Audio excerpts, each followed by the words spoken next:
بسم اللہ الرحمن الرحیم باب ما جاء فی السلام قبل الکلام حدثنا الفضل بن صباح البغدادی قال اخبرنا سعید بن زکریا عن عنبسة بن عبد الرحمن عن محمد بن غازان عن محمد بن المنكدر عن جابر بن عبد الله رضی اللہ عنہ قال قال رسول اللہ صلی اللہ علیہ وسلم السلام قبل الکلام وبهذا الاسناد عن النبي صلی اللہ علیہ وسلم قال لا تدعوا احدا الى الطعام حتى يسلم۔ حدیث مبارکہ کے درس میں آداب زندگی اور اسلامی آداب، معاشرتی آداب کا بیان چل رہا ہے۔ بالخصوص اگر انسان کسی سے ملاقات کرتا ہے، کسی کے دروازے پہ جاتا ہے، مہمان بنتا ہے، کیسے جانا ہے، کیسے اجازت لینی ہے، ساری باتیں۔ اسی طریقے سے دو مسلمان جب آپس میں ملتے ہیں تو ان کی ملاقات کے وقت سنت طریقہ کیا ہے، سلام کے الفاظ، کلمات، پھر جواب کے کلمات کیا ہونے چاہیے، ان سب چیزوں کا بیان چل رہا ہے۔ آج کی جو حدیث مبارکہ ہے وہ بھی سلام کی اہمیت سے متعلق ہے، اور امام ترمذی رحمۃ اللہ علیہ جو حدیث کے اس مجموعے کے جامع ہے، جنہوں نے جمع کیا ہے، انہوں نے اس پر عنوان قائم کیا، ٹاپک قائم کیا کہ یہ باب اس بارے میں کہ کلام سے پہلے سلام، کلام سے پہلے سلام۔ کلام کس کو کہتے ہیں دوستو؟ بات چیت۔ ایک مسلمان کی زندگی ایسی ہو کہ وہ اگر کہیں جائے یا کسی کے ساتھ بیٹھے، کسی سے ملے، تو کسی بات چیت سے پہلے وہ پہلے سلام کرے گا۔ حضرت جابر بن عبداللہ رضی اللہ عنہ کی روایت ہے کہ جناب رسول اللہ صلی اللہ علیہ وسلم نے ارشاد فرمایا السلام قبل الکلام، کہ سلام کرنا یہ بات چیت سے پہلے۔ پھر فرماتے ہیں کہ اسی سند سے جناب نبی کریم صلی اللہ علیہ وسلم کا یہ بھی ارشاد ہے کہ لا تدعوا احدا الى الطعام، تم کسی کو اس وقت تک کھانے پر مت بلاؤ حتی یسلم، جب تک کہ وہ سلام نہ کر لے۔ اب دونوں روایات کو سامنے رکھیں تو ایک بات بالکل مشترکہ طور پر واضح ہے کہ آپ علیہ الصلاۃ والسلام نے امت کے ذہنوں میں اس سلام کے سنت عمل کی اہمیت بٹھائی ہے کہ یہ کتنا ضروری کام ہے، کتنا ضروری عمل ہے کہ ہم ایسا ایک ماحول بنائیں، ایسی تربیت کریں اپنے ارد گرد کی، اپنے گھرانے کی، اپنے ساتھیوں کی، اپنی مجلس کی اور اپنے گیدرنگ کی، کہ ہمیں کسی کو بولنا نہیں پڑے، کوئی مجھ سے ملنے آئے یا میں کسی سے ملنے جاؤں، کوئی گھر میں داخل ہو یا میں اپنے گھر میں داخل ہوں، میں بچوں کے پاس جاؤں یا بچے میرے پاس آئے، لیکن تربیت اس درجے کی ہو چکی ہو کہ کسی بھی قسم کی بات چیت سے پہلے سلام ہونا چاہیے، پہلے سلام ہو، اس کے بعد بات چیت ہو۔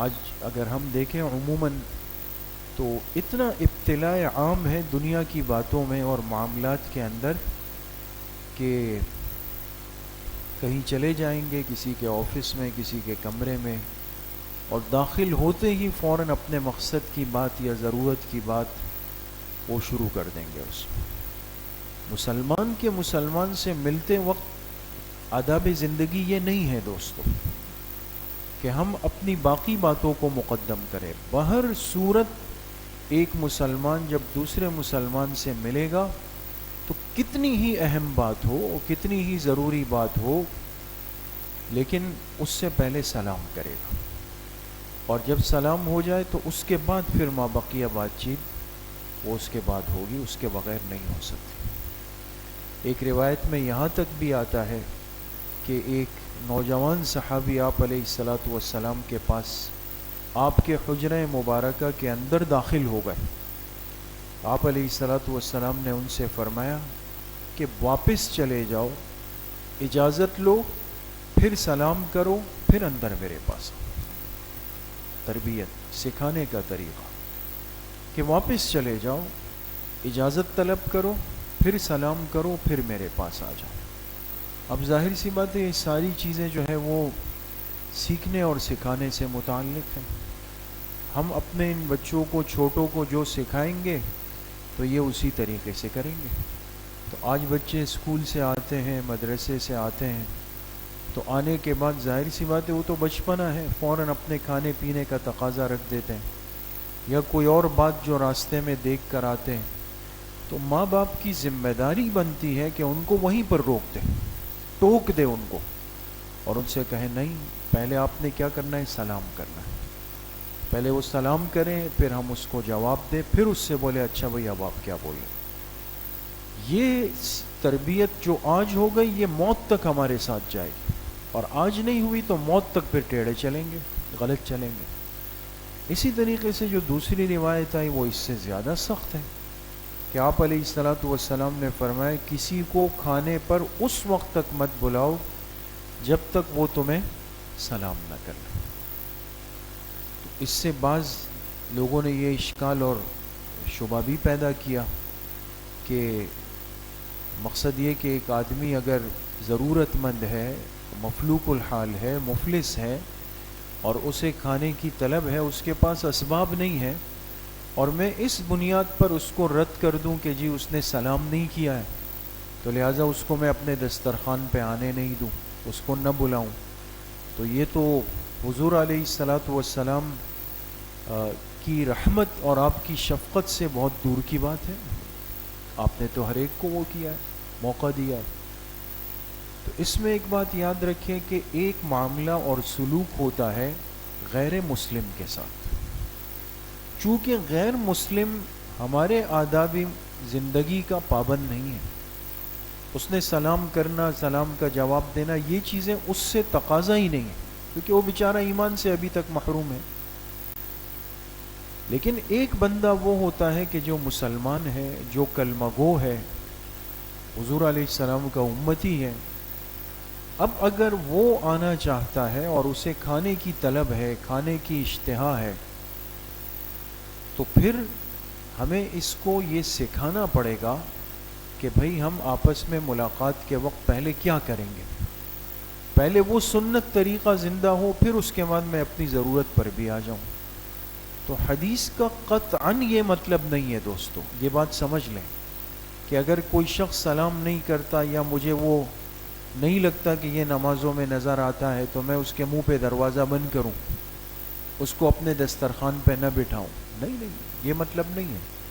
حدیث اشارہ اس بات کی طرف کر رہی ہے کہ ایک مسلمان معاشرے کی ذمہ داری ہے کہ ہم ایسا ماحول بنا چکے ہوں کہ ہمارے پاس آنے جانے والا سلام کو سمجھتا ہوں, سلام کا جواب دینے والا. اور ظاہر سی بات ہے ایک آدمی جتنا دین سمجھے, دین پر عمل کرنے والا ہو, اس کو اپنے دسترخوان پہ بٹھانا, اس سے ظاہر سی بات ہے اس کا اجر بہت زیادہ ہے. حدیث پاک میں دعا دی آپ علیہ الصلاۃ والسلام نے, کیا؟ لا یأکل طعامک الا تقی,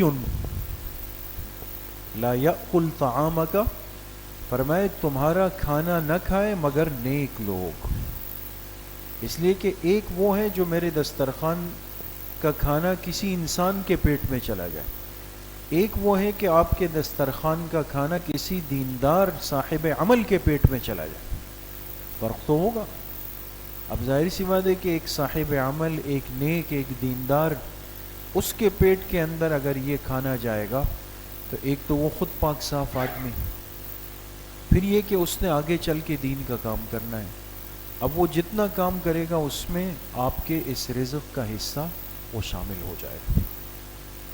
اب اس کے دین کی ساری محنت میں آپ کا حصہ شامل ہو جائے گا. لہٰذا کسی کو دسترخوان سے منع نہیں کرنا ہے, لیکن یہ کہ ہم ایک تربیتی ماحول بنائیں. آپ نے دیکھا ہوگا جو سمجھدار لوگ ہوتے ہیں جب کھانا لگ جاتا ہے وہ کیا کہتے ہیں؟ جب کھانا لگ جاتا ہے کیا کہتے ہیں جی؟ جی بسم اللہ کریں گے. یہ جملہ بڑوں نے سکھایا ہے. کیوں؟ اس لیے کہ توجہ ہو جائے اس بات کی طرف کہ ہم صرف کھانے پینے والے نہیں ہیں بلکہ ہم مسلمان کھانے پینے والے. لہذا میں بسم اللہ کے ساتھ اپنے اس عمل کو شروع کروں گا. تو دیکھیں ہمارے بڑوں نے کس انداز سے چلائے ہوئے. آج ہی بسم اللہ فرما لیں تاکہ توجہ اس دعا کی طرف چلی جائے. اسی طریقے سے اگر کوئی شخص آئے اور اس نے سلام نہیں کیا تو اب میں سمجھ جاؤں کہ یا تو یہ بیچارہ کچھ بہت زیادہ پریشان ہے, اس کا دماغ ادھر ادھر ہے, یا اس کے دل دماغ میں سلام کی سنت عمل کی اہمیت نہیں ہے. تو ایسی صورت میں اگر وہ آئے بغیر سلام کے میں اس کو سلام کروں. باقی بات سے پہلے وہ اگر بات شروع بھی کر دے میں کہوں السلام علیکم ورحمۃ اللہ, تاکہ اس کو اندازہ ہو جائے کہ جی یہ طریقہ ہوتا ہے. اسی طریقے سے بعض دفعہ انسان فون اٹھاتا ہے, سامنے والا فوراً سے بات شروع کر دے رہا ہے, بھائی یہ ہے وہ ہے فلاں ہے, سلام کر لیں یہاں سے. اس کو احساس دلا دیں کہ بحیثیت ایک مسلمان کے ہم نے اپنی زندگی کے گزارنے کا سلیقہ کیسے سیکھنا ہے اور کس طریقے سے کرنا ہے. تو ایک سنت عمل ہے لیکن کتنی ساری برکتیں ہیں پیچھے آپ کے سامنے. حدیث پاک میں گزرا کہ جب بندہ سلام کر کے اپنے گھر کے اندر داخل ہوتا ہے تو فرمایا کہ یہ سلام کرنا تمہارے لیے اور تمہارے سب گھر والوں کے لیے باعث برکت ہو جائے. ایک سلام برکتوں کو اپنے ساتھ اندر لے جاتا ہے. تو جس مجلس میں بار بار سلام ہو جواب ہو, سلام ہو جواب ہو, تو وہ کتنی ایک بابرکت مجلس ہو جائے گی. اس لیے میرے عزیزوں دوستوں بزرگوں, خود بھی ہمیں سنتوں کے سیکھنے کی فکر کرنی ہے اور اپنے ماحول کی بھی فکر کرنی ہے. اور ماحول میں سب سے پہلی چیز جو ہے دوستوں وہ ہمارے گھر والے. ان پہ تو ساری چیزیں چل سکتی ہیں نا, جیسے باقی احکامات ہم ان پہ جاری کرتے ہیں, ان کو اٹھاتے ہیں, چائے بنواتے ہیں, برتن دھلواتے ہیں, مہمانوں کی تیاری کرواتے ہیں. سب چیزیں جب ہیں یہ چیزیں بھی ہمیں تھوڑی سکھانی چاہیے. بچوں کو آج کل ماں باپ خوش ہوتے ہیں کہ یہ کچھ بولنے والا بچہ ہو, مہمانوں کو کچھ سنانے والا بچہ ہو. ہاں بیٹا آپ یہ سنا دو, ہاں بیٹا آپ یہ سنا دو. تو اسی بچے کو یہ تربیت دے کہ بھئی گھر مہمان آئے تو اگر آپ آئیں تو پہلے سلام کریں. ان کو تربیت دیں کہ اگر آپ ہاتھ ملائیں تو ایک ہاتھ نہ ملائیں بلکہ دونوں ہاتھ بڑوں کے ساتھ ملائے جائیں. یہ ساری چیزیں ہیں, اور آہستہ آہستہ ایک وقت آتا ہے کہ پھر یہ بچے وہ سیکھ جاتے ہیں, اور پھر جب ان کا تذکرہ خیر کے ساتھ ہوتا ہے تو ان کے بڑوں کا تذکرہ بھی خیر کے ساتھ ہوتا ہے. پھر لوگ کہتے ہیں بھئی ان کے چونکہ ماں باپ اچھے تھے, انہوں نے اچھی تربیت کی ہے, دیکھیں کیسے اللہ نے ان کو بچے دی. کوشش کریں گے انشاءاللہ. اللہ پاک مجھے بھی آپ سب کو صحیح عمل کی توفیق نصیب فرمائے. چونکہ کل شب برات ہے, یعنی 15 شعبان کی رات ہے نا, کل منگل کے دن, تو انشاءاللہ عشاء کی نماز کے بعد مختصر سا بیان اس نسبت سے ہوگا کل عشاء کے بعد. ساتھ ہی اس میں اہتمام سے شرکت کریں. الحمدللہ رب العالمین.